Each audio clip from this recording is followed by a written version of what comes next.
Good morning, and welcome to Sunday Soul Day, weekly fuel for your mind, body, and soul. Today we have Nadia Fiorita, an LCSW, CMWC, who brings a rich background with her therapeutic practice, having earned her master's in social work from Fordham University. Her journey expands beyond traditional therapy, acquiring certifications in holistic health and wellness coaching. I am so excited to talk to her today. Welcome to the show, Nadia. Thank you so much for having me. I'm so honored to be here with you today. Yes, absolutely. And hi, Allie. Good morning, Demisha. Hi, Nadia. Good morning. Super thrilled to get you on.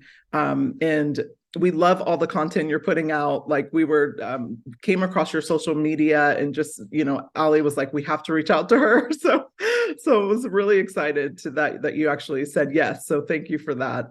I wanted to kind of start could you guide us through your path towards becoming a social worker? Because I find that your path is so unique compared to other, therapists.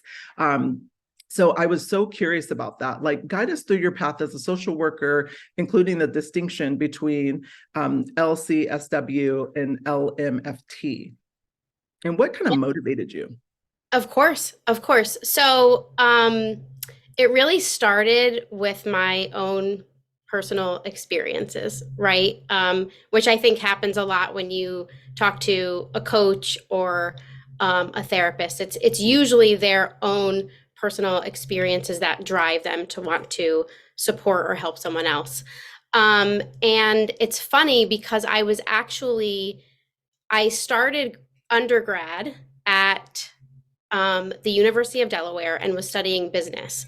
So I actually got my undergrad degree in business because it was what my dad did. He did international sales. My sister went into marketing, and I was like, well, My goodness. I don't know. I guess I'm doing business.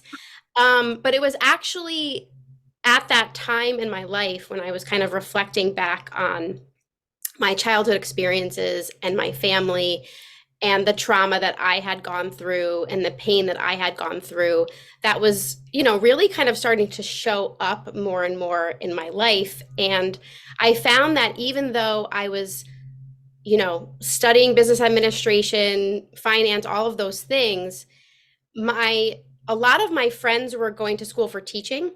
So they were doing, family development and human studies and psychology. And I found myself really gravitating towards those books and really kind of just diving into my own journey and wanting to learn about it. So I got myself into therapy and started talking to someone at a young age because I don't know, there was just some innate feeling that was coming up that was pulling me towards wanting to learn more about myself and what drives my behavior and why do I feel the way that I feel and why do I, worry about certain things or why do I find it hard to connect because some of this anxiety and just some of what I was carrying and experiencing. And then right after undergrad, because I just finished my coursework and got my degree, I got a job for a short time in marketing, but was really kind of pulled towards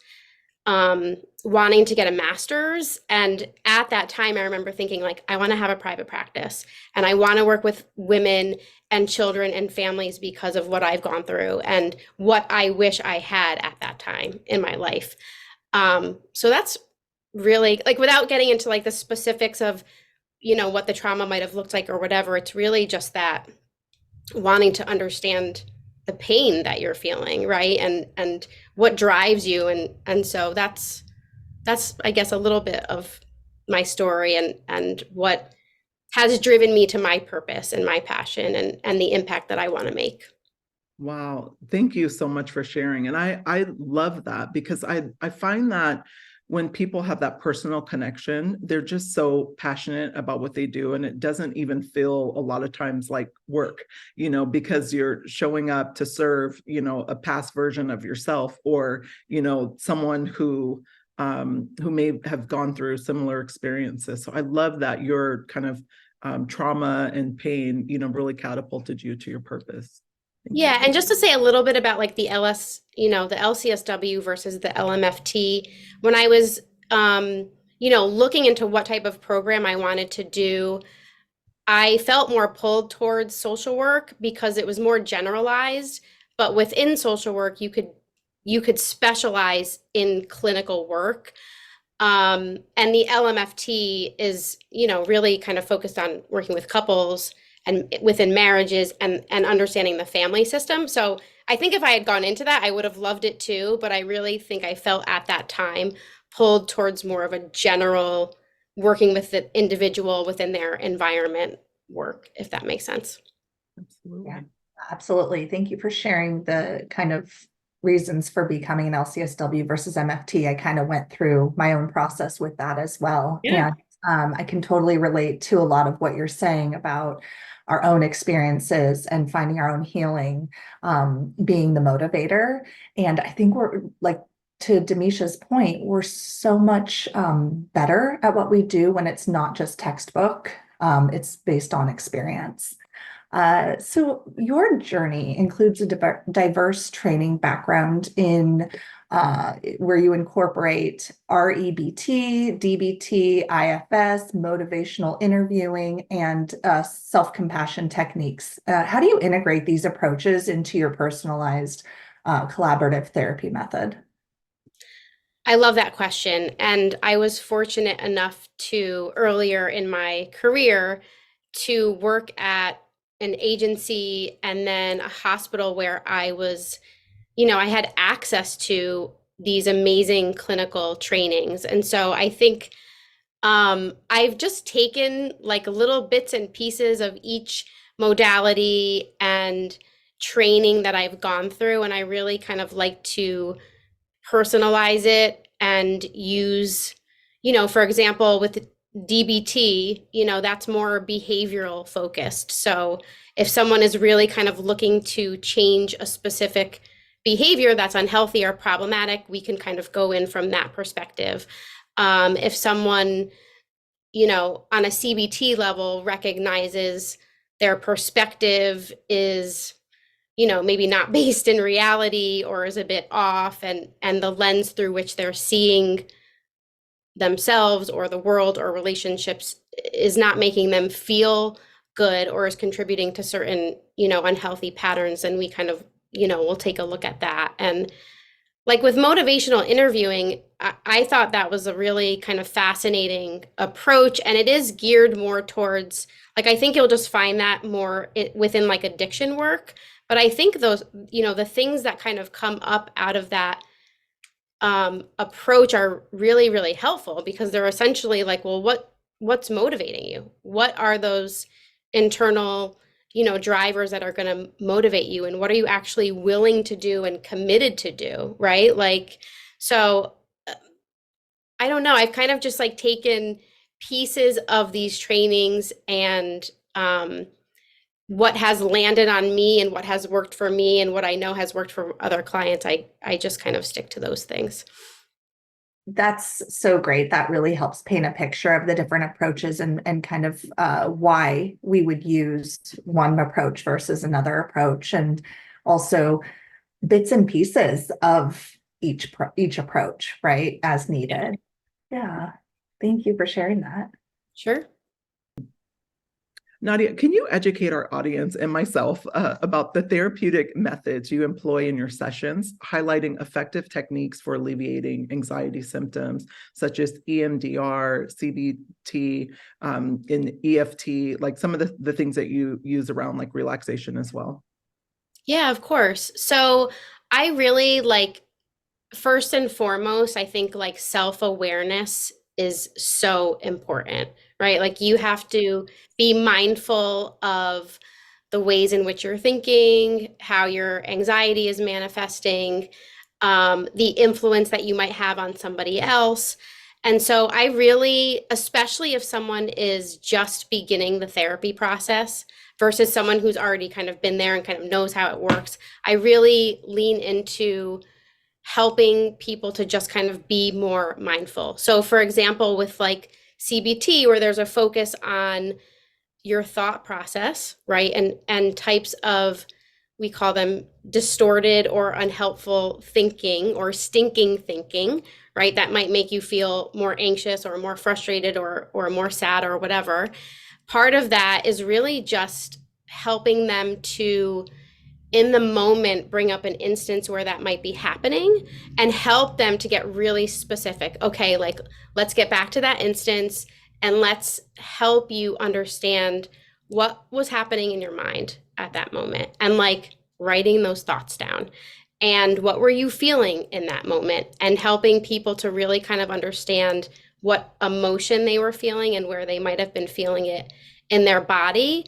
So I think that, like, that's kind of like, again, picking some of these concepts from different therapeutic approaches and helping them to pull out of their life instances where they were feeling a certain emotion that they want to feel less of, and helping them to really kind of clearly understand everything that was happening in that moment, right? Because, I mean, how many thoughts do we have in a day? 60,000 or 70,000, yeah. right? Like, we think we're aware of what is going on and what we might be thinking or what we might be feeling or what might be driving us, but we have very little awareness in the moment. And so it's really kind of helping them to capture that and understand and really kind of see that. And, you know, I think with the guidance and support of a clinician, they're able to see, oh my gosh, like, this is, you know, how I'm thinking about things, or how I'm seeing the situation, or how I'm seeing myself, or how I'm feeling about myself. Like, it's super eye-opening. And I find that people, and I know we'll talk a little bit more about this, but especially women that have or that live with a high functioning anxiety, they have trouble just being able to kind of slow down and actually sit with their feelings. And so part of it is like, okay, like, let's help you to understand what that sensation is, or what that feeling is. And it's simple things like that can be really, really powerful. I love that you start with the self-awareness. Like, that is so key. And I think, and just even letting people sit with their feelings, we're like on this busy hamster wheel, like moving and going and never just being, you know, and sitting Right. with the feelings and peeling back those layers, you know. So I love that you do that with your client, is just peeling them back so they can really tap into all of their senses. You know, I think a lot of times we forget, you know, to do that, and just to really examine, like, how am I showing up? How am I really feeling? Where am I feeling it in my body? You know, when this particular incident happens. So and the other thing is too, like, the experiential piece in session is really important, even if it's just taking a client through, okay, like, your anxiety is escalating, like, let's tune into those signals and let's help you, like, let's just practice some deep breathing, or let's just practice an exercise where you're engaging your senses and just notice what shifts, you know, come up. Because you're right, people are just go, go, go, doing. And we've gotten to this place where people are so uncomfortable with just sitting still and not doing anything, and they can't tolerate that discomfort. And so that's part of the work too. It's like, let's build your tolerance to these feelings and these emotions. And they don't think that's what's going to help their anxiety, but it's part of the work, right? Yeah, I think they can't, like, a lot of times what I find, even with coaching, when I'm coaching clients, like, they can't be quiet. Like, they don't want quiet around. It makes them uncomfortable, because then they have to almost listen to themselves, you know, and they don't want to. And so a lot of times they fill it with noise, you know, or social media, or, you know, all the dopamines out there, you know. It's like, instead of really getting still. And I actually wrote an ebook on it, like, just around, you know, simple steps towards self-awareness, and getting still was one of them. One of the practices is getting comfortable, getting still, getting quiet, and quieting all the noise, because that's what actually brings in the anxiety. It's all the noise, all the voices, all the things we've been told, you know, all the information that is being, right? Like, Yeah, absolutely. I tell clients that one of the greatest gifts you can give yourself is to be able to be alone with your thoughts. And even if you can't quiet them, to lean into them. And like Demisha says, lean into the fear. And then you recognize that they'll stop chasing us once we lean into those thoughts. So thank you for sharing that. How has your experience working in behavioral health clinics and psychiatric hospitals shaped your approach as both a clinician and an individual?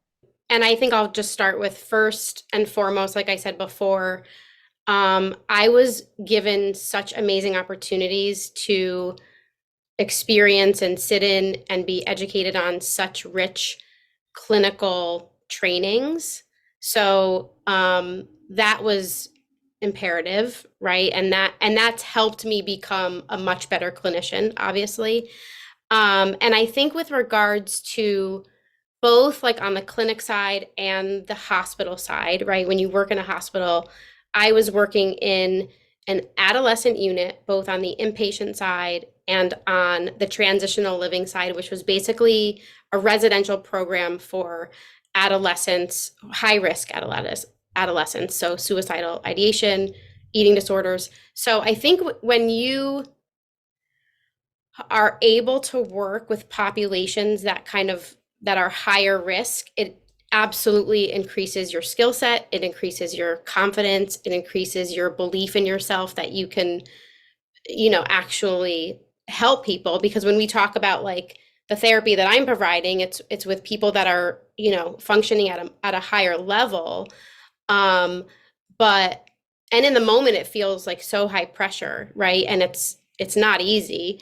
But I think it just helped me sharpen my clinical skills, my confidence, um, and really my expertise. And also, I think at the same time, I'm able to help people kind of understand where they might be headed if they're not able to really kind of get things under control. Because you have to, you have to be able to see that as a clinician too. If you continue living at this pace or living in this way, where do you think it's Yeah. going to end up, right? And I think a lot of the times what I hear is people wait until they're in crisis or until their desperation is like, I can't do this anymore. But it doesn't have to be that way. You can be more proactive, right? And say, and at least maybe stop and think like, what is my life going to look like if I continue in this way or in this pattern or whatever. I couldn't agree more with what you're saying. I too worked in different settings and suicide prevention and hospital type settings, did home visits, and it really sharpens your skills. It gives you perspective. You get real life experience. And also, I think it makes, for me at least, I appreciate the work I do now in that clinical setting. I have so many more tools and resources to provide clients and feel competent in a lot of different areas. Yeah. Yeah. And if I may just say one more thing, I think the other thing too that um and I'm going to be careful how I say this because I don't want it to come off the wrong way, but in there's a lot of emphasis in our field, but I think in particular when you're working at a clinic or a hospital on someone's diagnosis. And I appreciate the diagnostic manual that clinicians and doctors use. But my concern is when there's too much emphasis on the diagnosis and the disorder, people they identify with it too much. And then it's like, can I be someone that doesn't have an anxiety disorder? Or can I even live in a way that is more Yeah. where I have more freedom, where I feel more calm, where I feel more empowered, where I feel more confident. It's you have to, I think people want to understand and sometimes they get a little too attached to their diagnosis. Absolutely. So that was like the other takeaway that I had that, I really like to think of a person as a whole. We're complex beings. You can't Yes. just define yourself to the disorder, right? Like there's so much more to you than how you're feeling and how maybe your anxiety is impacting your life, if that makes sense. Yeah, you are you, and this is the diagnosis. And so let's empower you for who you are, and let's use this diagnosis as a frame of reference for us to find some tools for you instead of Right. this is who you Right. are. And Right. And Mhm. asking what has happened in your life, what kind of loss have you been through, what traumas may you have experienced, what big changes are you going through in your life, right? All of these questions that help you to develop these, the answers really to the understanding and the awareness around why you're experiencing what you're experiencing, or if you're really suffering, why you're suffering. I love that you look at the total person and really help them look at themselves like that, because I think too many times people are overdiagnosed. They're, and they attach themselves to the stigma that comes along with that diagnosis. So Mm. I love that you're taking this kind of holistic again approach, to how you're serving. And I think my hope is that more people in your field, like you and Ali do that, because it's, I think about children that even just starting with like ADHD, it's like they're diagnosed with that and then that's their thing, and there's They so take that much, with them throughout their life. and they carry Well, it, I have ADHD. Well, I can't, it's oh my limited, gosh, yes. right? Yeah, And as I was telling Demisha at certain points, like I had to be careful that it was not used as an excuse and that it's not my fault, but it's my responsibility to work with this diagnosis and use my strengths instead of limiting myself with, oh, I have this diagnosis, I can't. This is why I behaved that way. And it's okay that I behaved that way. exactly. You've expressed a passion for holistic wellness and health. How do you integrate kind of these passions into your therapeutic practice? So I think, and this is again through my own journey when I was starting out at the behavioral health clinic that I worked at. It was called Family Centers in Connecticut. I just felt this pull towards learning more about holistic health and wellness. And um, for me, it's helping people to understand the lifestyle aspects, right? These other kind of areas in their life that either might be pulling them away from their mental wellness goals or pulling them towards their mental wellness goals. Or for example, and you ladies might be able to relate to this. When you're more stressed, when you're more anxious, what are the first things that tend to go? Exercise, sleep, nutrition, all of these True. foundational, like basic things that I think are really, really important. I know when my stress is higher, I'm less likely to go to the gym and I'm gonna, lean into fast food or process because you feel so much and that's just the easiest thing to do. So it's again understanding the person as a whole, but kind of getting back to some of these like lifestyle elements that are really important. And if in my DBT training specifically, which was originally, you know, that approach was originally created for people that, are higher risk, but really could be used for anyone that struggles with mood issues or anxiety or whatever. And they talk about emotional vulnerability. So you are more likely to feel stress or anxious if you're not working out, if you're not getting good sleep, if you're not taking care of yourself when you're sick, right? If you're not eating good foods, if you're not nourishing your body in that way. And so that's the other piece. You don't want to make yourself more vulnerable to anxiety or mood issues or, some of these mental health struggles that we talk about, right? Having trouble concentrating or, you know, So good. and I think people just feel better about themselves when they're eating really good food and they're moving their body and getting good sleep. It's getting back to some of those health basics that I think a lot of people haven't prioritized. Yeah, and I think that's the key, is like prioritizing yourself, and really aligning to a routine that works for you. I mean, we're all so different. Some people need 6 hours, some people need 5, some people need 8 or 9, or sleep, Yeah. Women need more, right? Like some need more, and that's okay. It's like, but I think even when I've been in that space, like where I've been depressed or just really, really sad, like I found that I was honing in on the thing, and making it like my whole world, as opposed to looking at all the other areas of my will of life that, we're actually going okay, and I got off of my routine and got off of, really caring for myself, like, especially as a new mom, like that was really challenging for me. I had 2 kids like back to back, my hormones were out of whack, like just trying to find my footing in it, so I love that you integrate a lot of those. Just really, we say it's basic, but it's really like, they're so powerful. So they're so foundational. They're yeah, really so foundational. good Yeah. word. Yeah, thank you so much. Many clients seek therapy hoping for transformative change. How do you empower clients to create significant shifts in their lives through your therapeutic methods? I love that question. It's such a good question.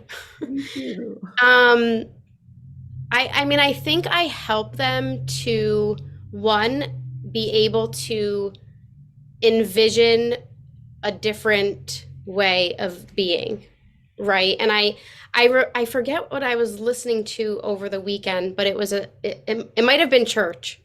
It might have been a sermon. I don't know. But he basically was like, when you create a vision, you're giving yourself the ability to think about a whole new perspective. And I think um, when we get into this cycle of feeling anxious, of worrying, of overthinking, of doing too much, we start to feel hopeless. We start to feel discouraged. We start to feel unworthy. We start to feel tired and exhausted. And so I think, like, even just helping clients to envision a different way of living, a different way of being, um, that provides like hope for them, right? And you have to be that light, that hope, that and you and I think the other thing that I do too is just really kind of help them to believe that it's possible, right? Like I think that's the other thing, a part of with when we think about like someone feeling discouraged, they don't think that anything different is possible. The other thing that I think is helpful, that I help clients to really kind of internalize, is that they have the answers inside of them, right? Like I think a lot of the times too, people are looking outside of themselves for wisdom, for knowledge, for understanding, for answers, for solutions, whatever. And it's like, I don't have the magic fix. I don't have the new solution that you're looking for. You have to be willing to go inside and do that internal work and trust me, in that process. And so I think that's the other part of it, that they've lost the ability to kind of get in touch with that, whatever you want to call it, spirit, soul, inner wisdom, because we're so used to looking outside of ourselves, and we're too scared to kind of go inside and even begin that journey of self-discovery. Yeah, and I think it's the difference between living in fear and love, and a lot of times we live in fear of everything, and even ourselves sometimes. And so Oh yeah. it's so hard to, if you're not comfortable being still, sitting with yourself, it's so hard to then, when someone's asking you or challenging you, to then look at your inner mirror. I tell my clients the same thing. All the answers are inside of you. And if you take the time to look at your inner mirror, it will reflect back to you. And Yeah. that's what the answers are, And so I love that you help them envision a life for themselves, because when you're in it, and I've been in it, I've seen family members in it, it is so hard to see the light, And so I just say, if you will just take the first step, with me. Mhm. That's all we need to do. Just take the Right. first step. Yeah. We don't need to go all the way down, run towards the light. Just the first step gets us a little bit closer. And so love that you're giving your clients hope. Yeah, the hope and the home, like the yourself is the home, Dorothy with the ruby slippers, you had it all along. I do that with my clients as well. Sometimes I'll have them take a picture of themselves on the first day just for themselves for reference, or go home and look in the mirror. And I will say to them, I'm so excited for you for, the journey you're about to take. And then they'll look back at that picture and are just like, oh my gosh, like look at, Yeah. you helped, you like you were saying, you gave me, or you helped me to find that hope so I could do this journey and I could look back and be like, wow, look how far I've come. So that hope, and you are your best expert. Really, really good advice there. Yeah. So, And yeah. I'm sorry, if I could just say one more thing. I think too, as a clinician or a coach, you also have the responsibility to provide the space that somebody can show up in and, be able to kind of open up in a way. And it's scary for them, people that are um, either revisiting the therapy process with a new clinician or starting brand new.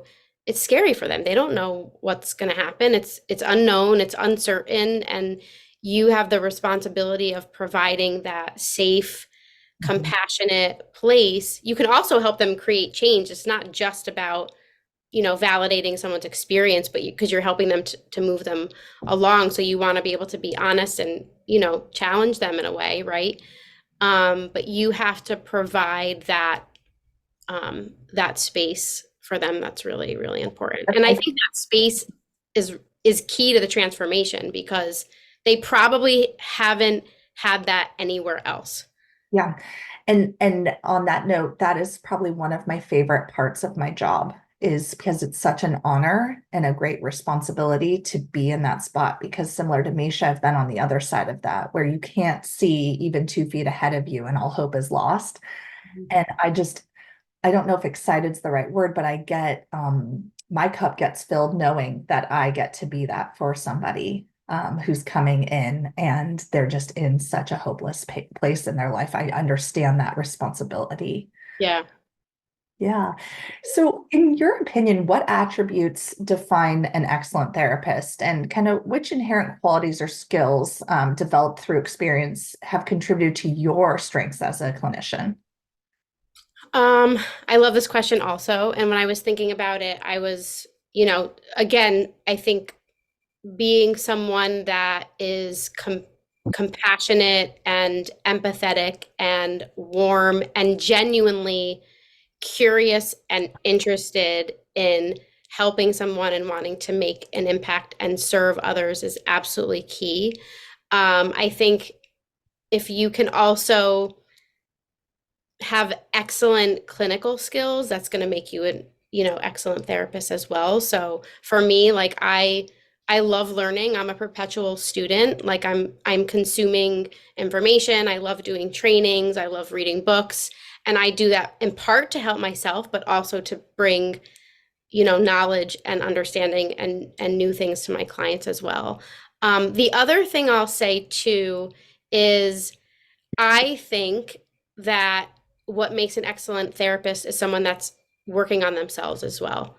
I Oh, think it's a red flag if you work with a therapist who hasn't been in their own therapy or hasn't been in their own coaching. To me, that I love that you are saying this. I Thank you know. for saying this. I'm like, I had to jump in. Thank you so much. And I feel the same way about coaches. Like if a coach doesn't have a coach or isn't seeking, just assistance and help, I'm firm believer in that too. So just wanted yeah, to say. Clients are yeah, always shocked when I say I've done, I've been in my own therapy, and they're like, what? It's yeah, like friends, yeah. they're like, what? You bet you can't therapize yourself? It's like, no, it's a gift for me No. to take care of myself so that I can be of service to others. Yes. Like if I've done the EMDR, I've done the IFS. I've had a therapist for years on and off. I'm not, the journey doesn't necessarily end. You're always, your life's changing, you're evolving, you're growing. You that's, I think, one thing that you want clients to understand, right? You're not necessarily going to get to this destination and just be fixed all of a sudden, right? Like it's not how It's things. such good modeling Very that good. there's no destination, that we're all work in progress. Yeah. And I think that's also why people have gravitated towards my Instagram, perhaps because I have shared things on my Instagram that, Okay. that we've been taught in the therapy world, right, Allie? And you know this, like you want to be a, blank slate. You don't want to self-disclose too much, but I think people really crave like a relatability and authenticity. And you don't have to overshare. You don't even have to share too much, but I think people want to know that you've have gone through things and that you've been through things. And I think that helps them because they can see your transformation and your change perhaps, or, you know, so yeah. Yeah, no, absolutely. 100%. Once in a while, I'll self-disclose in a way that is helpful to the client. And I absolutely agree with you on that they light up. They're like, thank you so much. It helps me feel connected. It helps me feel like there's other people out there. It's better than just that blank slate. Okay. Your videos on social media have gained significant attention. How has this impacted your personal and professional life? Did you anticipate or aspire for this? And have these changes posed challenges in your professional endeavors at all? Such a good question. And I don't think I've ever been asked that before. Um, yes, they have definitely gained significant attention. My videos seem to really resonate with women. And it's funny because I posted a couple right before Christmas, and those have gone like crazy viral also. And now I'm getting men in my DMs kind of saying, like, hey, like, I know you work with women, but like all of these things that you're talking about and sharing and the content that you're putting out there, like, I totally resonate with it. So it's been amazing for my business. Like I never thought as a therapist that I would be on a social media platform lip syncing music and posting videos and dancing and I never thought that that would be part of my marketing strategy, if you will. And I didn't really anticipate that it would grow this much. I kind of just like started putting content on there because it was just this. I think like everyone's experienced like social media and just this boost in like online marketing and all of this and I just started putting content out there, and there was one particular video around the high functioning anxiety piece that really went viral, and brought a lot of followers. So it helped my business tremendously, and it also posed challenges because I felt this then pressure to continue to show up and post and be there and answer everybody's questions. And it sort of drove like the very things that I talk about with like high functioning anxiety, right? Like always feeling like you have to show up, always feeling like you have to be perfect. So I did have to really kind of pay attention to that and how this new attention and new following and large following just increased the stress and pressure around that. And then I had to take a look at like how that was affecting people around me. Was I on my phone more? All of these really kind of important questions that you have to pay attention to and be self-aware around.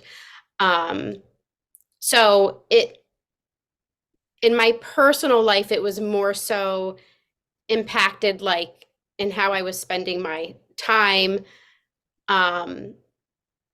just on the phone and this pressure around, creating more and more and more. So I had to really kind of take a look at that because that did impact my relationship with my husband in particular, negatively for a while. So I really had to take a look at that. Yeah, thank you for sharing that. It's so great that you're mindful of what kind of impact it could have on you and on your relationship. As you mentioned, you said you specialize in high functioning anxiety, primarily Mhm. women. Yep. Could you explain more about this, women with high functioning anxiety and your decision to focus on that area? Yeah, of course. It really came out of like my own personal experience and just, well, let me back up for a second because so high functioning anxiety is not a formal clinical diagnosis, but Mhm. it is something that is a common experience and common struggle for, I think, men and women. I specialize in working with women, but it absolutely affects men as well. And it's really this idea that on the outside, someone looks really put together, someone is successful, they're likely high achieving, driven, they appear confident, but on the inside, there's a lot of internal struggles that go on. Low self esteem, overthinking, chronic worrying, um, some people pleasing behaviors might manifest. um so it's like it's interesting because on the outside someone might appear fine, all good, and then when you're really kind of honest about what goes on internally, it's a very different story. Yeah, and thank you so much for clarifying about that it's not an actual diagnosis, Yeah. that what it looks like as far as anxiety and then high functioning with the anxiety. Yeah, like it's interesting because it could be like someone with high functioning anxiety could have an anxiety disorder, but also they might not. It really depends on the person and their level of functioning and how they cope with anxiety also can be problematic. Yeah, that's so good you mentioned that. It's interesting, like I've seen that in the tech space, especially like where people have that and they cope by, in so many different ways that in some cases aren't very healthy. So I love that you mentioned that, and good, not calling it a condition, Allie. That was really good. I had a question about, like, you have a free practical guide from chaos to calm, a self-paced mini course, Be the Boss of Anxiety. Can you tell us a little bit more about those resources and any other resources that you have? Yes, of course. So I created this free guide. It's about 13 to 14 pages, and I really wanted to provide like the four foundational pieces that I think are really important to look at when you're first kind of starting out and you recognize that you might have this high functioning anxiety piece. So it goes over um, how to start to kind of take a look at what you are feeling emotionally and being able to kind of identify that.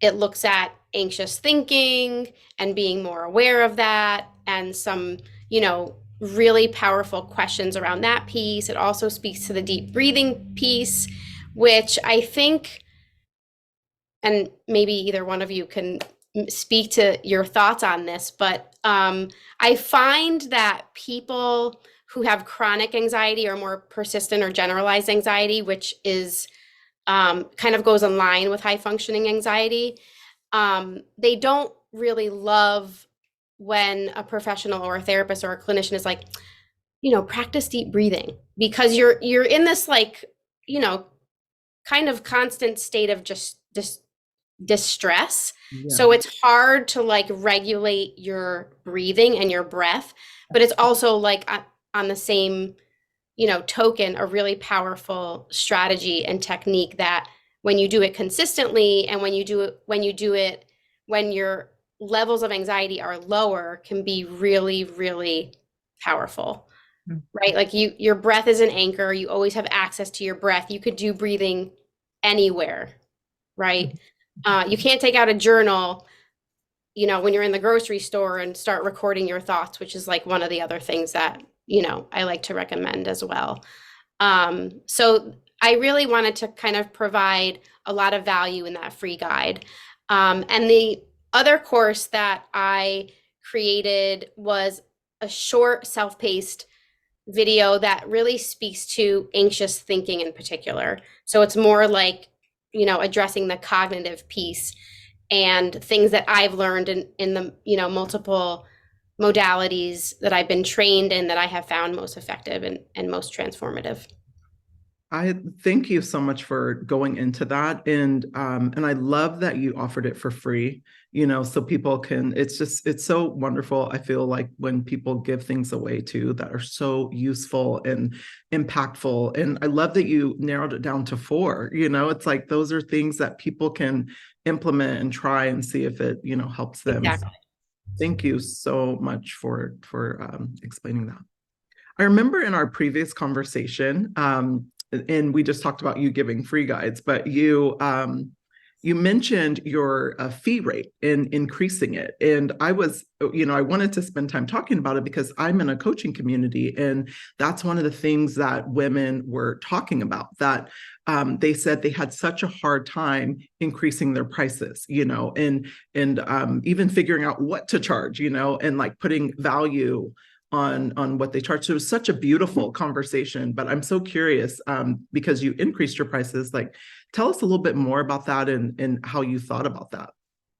Yeah, of course. I mean, I think it's so important as therapists and as women, because I think if you're in the therapist space, you in particular are more vulnerable to like this kind of poverty mindset. Like it's kind of acceptable that you work for very little, and that's kind of like what social workers do or therapists do. And so I don't know. I feel like we need to kind of like let go of that, because I think the work that we do is so important and so valuable. And if you are a coach, if you're a clinician, if you're a therapist that, prides herself on providing excellent care, and that you should be, setting a premium fee, right? Like if you can deliver on your program or your product or your service, like then you should be charging accordingly. And I think the other thing that like coaches and therapists don't necessarily, or maybe they forget, is that we have our personal experiences too, that we have gone through, that we have been transformed by, that also bring such richness to the, treatment or care or service that we're, providing to whatever client we're working with. And that's valuable too. And it's just like, I don't know, I know I'm in the mental health space, but like having the foundation of mental wellness and emotional wellness and physical wellness, which is like kind of everything that we do, that's like the foundation to the rest of your life, right? Like if you don't have that, then it's going to be really difficult for you to be successful in your business or be successful in your relationship. Yeah, right? any area of your life. It's so Right. true. So true. I love that you said that. And I think that's what, when you're going out to price things or, to put value on things, right? Because that's really what it is. One thing that I had mentioned is first start with yourself, value yourself first, and value your experiences, value what you bring to the table. That's right. And then do some research, of course, on pricing and make sure that you're not, way too end on either end, Right. But you first have to value the fact that what you bring to the table is very valuable for that particular person, that you're serving. And when I think about like coaching in general, it's a little, different than therapy, but with coaching, it's, you can go far on your own, right? But you can go a lot further, faster with support. And that's what a coach brings to the table. And so I love that you mentioned that. And I just wanted to touch on that because I know it's something that women struggle with. Is something I saw even in tech when women would ask for raises or wouldn't ask for raises in some cases, But then you see the men who don't have experience, and it's not a knock to them, but they're so comfortable, not all men, but mostly they're just comfortable asking because they believe first and foremost that they're worth it. So I just wanted to touch on that. So thank you. Yeah, of course. I love everything that you just shared too. It's such a good add-on to the conversation. Yeah, and the mindset piece of how women can look at things from more of a poverty mindset, or like a we should do this out of kind of the goodness of our heart, and to put that value on ourselves. And I love what Demisha said, it starts with us first. So my next question is one that we ask all of our guests. How do you feel your mind, body, and soul? So I have things that I do that I really try hard to do consistently that just help to provide overall like really good health and wellness. And that is, quality nutrition. I've like gotten more into moving my body. So some days I will go to the gym in the morning and then I'll take a long walk in the afternoon or at night. Um, I also have like, I don't want to say like I'm super strict with it, but I really try my best to do it consistently because I know how I feel, and that's having a really good morning routine. Because I notice when when I don't have that self-reflection time or prayer time or journal time, then I kind of just like rush into the day and the stress and anxiety just like stays with me. And when I start off with, that quiet time, that me time, it's just, it's such a different day. Now, it doesn't mean that something's going to not come up or something's going to come up and, kind of make me feel emotional or cause me stress and anxiety. That can happen throughout the day, right? But that foundational piece is already set. So there are things that I do just consistently that I think make me less vulnerable to those like anxiety ups and downs. And in particular with demanding sessions, I will journal and I will take walks and I'll listen to like really good music. And I think just like noticing how you might feel after demanding sessions is really important. So again, just like tuning in to, all right, am I carrying a lot of emotional energy? Am I carrying a lot of residual stress? Am I taking on some of what these clients are, coming to me with? So just even like paying attention is really important too. And that morning routine is so essential for grounding ourselves and then checking in with our system. And I will do a quick, what am I thinking? What am I feeling? What do I need? And Mhm. usually it's, I need to let go of something. Right. Yeah. Right. And I think managing your energy throughout the day is helpful too. Like sometimes I'll, if I have like back-to-back sessions and then I'm just like feeling drained or tired, like I'll, get up and I'll try to like move my body if that's like getting outside for a little bit or doing some stretching or, listening to a little bit of music. You really have to like that mindfulness piece, that self-awareness piece is really important. Yeah, I love that you mentioned the self-awareness piece because I think like people getting in tune with themselves. Again, going back to yourself, everything starts and ends with you. And Right. so I love that you mentioned that and just all the self-caring that you're doing. And I imagine like, with your client sessions, and I'm sure Allie has this too, is like getting in tune with how you're feeling, after, and whether you're journaling or going on a walk. Like I try to go on quick burst walk, like, and that completely changes my energy. Or I will do, this is really funny, I know my neighbors probably hate me because I work from home mostly, and I will like run up the stairs and it completely changes, like how I'm feeling. If I'm feeling a little like wonky or whatever, like I'll literally just get up and I'll just like sprint up the stairs. So Yeah, no, that's good. You're changing your of physical course, state. Yeah, 100%, that's 100%. awesome. So, yeah, thank you so much for sharing. But do you have like, and I imagine like you probably have some really good ones, but do you have any books or podcast recommendations for our audience that you can share that maybe helped you along in your journey, or that, or just some of your favorites? Yeah, of course. So it's funny because I'm less of a podcast listener and I watch I mean I go to church regularly, so if I'm gonna listen to something or watch something, it's most likely gonna be a sermon. But books I love to read. And there's actually a couple books that I think speak really well to anyone that might be struggling with high functioning anxiety or live with high functioning anxiety. There's a book by Dr. Ellen Vora, and it's called The Anatomy of Anxiety. And I love this book because she is a holistic psychiatrist, so she's a doctor. And she speaks to, like, she kind of talks about it in two ways. Like, there's false anxiety and then true anxiety.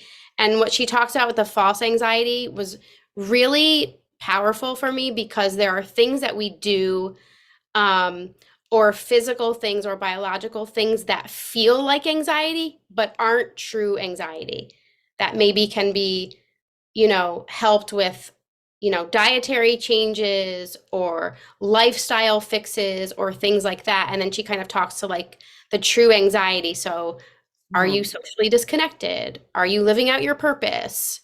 Are you, I think maybe she speaks to, like, the social media and technology piece, but it's like, it's really interesting. And I tend to be more holistic minded, so I really loved that book. And a lot of women with high functioning anxiety also struggle with perfectionism. So I love the book by Brene Brown, The Gifts of Imperfection. That's an oldie, but, like, that won't ever go out of style, I think, because there's so much goodness in there and so much education. So those are, like, there's so many books. Yeah. No, but, I'm like, sure, but those are such good. I've not read the first one, and so I'm definitely going to check that one out. And I love, I approach things holistically as well, within my coaching. So I love that you mentioned that. So it's on my list. I just wrote it down. And The Gifts of Imperfection. Like, first of all, Brene Brown, Ali and I are both huge fans. So, Right. Brene, if you're listening, we'd love to have you on. Nadia, are you currently accepting any new clients? And if so, what are the prerequisites or criteria for individuals to be considered as potential clients? And then I want to know where people can find you. Yeah, of course. So I'm not accepting any one-on-one clients at the moment. I do, if you want to be on a wait list, you can go to my website, and there's just, like, a short form that I ask people to fill out.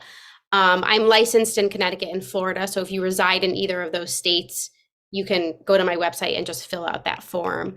And people can find me on Instagram, so at Holistic Anxiety Therapist, and through my website, which is just nadiafiorita.com. Thank you. And thank you so much for being a guest on our show. This has been such an amazing interview with so many tools and gems. We really appreciate this conversation. Yes, I'm honored to be on the podcast. So thank you so much. Absolutely. Well, again, Ali said it best, but thank you so much. I have just enjoyed every bit of this conversation. I learned a ton. I love when someone, like, when I learn something, whether it's in a book or, on social media, like a kind of new way of thinking or approaching things from a different perspective. So I really, really appreciate that. You're a gem to social media, to your clients, and you have been to Sunday Soul Day. So thank you so much. Thank you.